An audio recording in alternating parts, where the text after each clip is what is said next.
guys, நான் இடியாலடி K இன்னைக்கு எங்க அக்கா பவ்யா ஸ்ரீ வீடியோ எடுக்கிறோம்.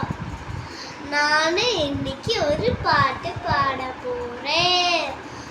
रूम ले 10,000 वाला है चावे बुलेट टाना वेड़की रटन ओरे हाला है पट्टावे पुट्टा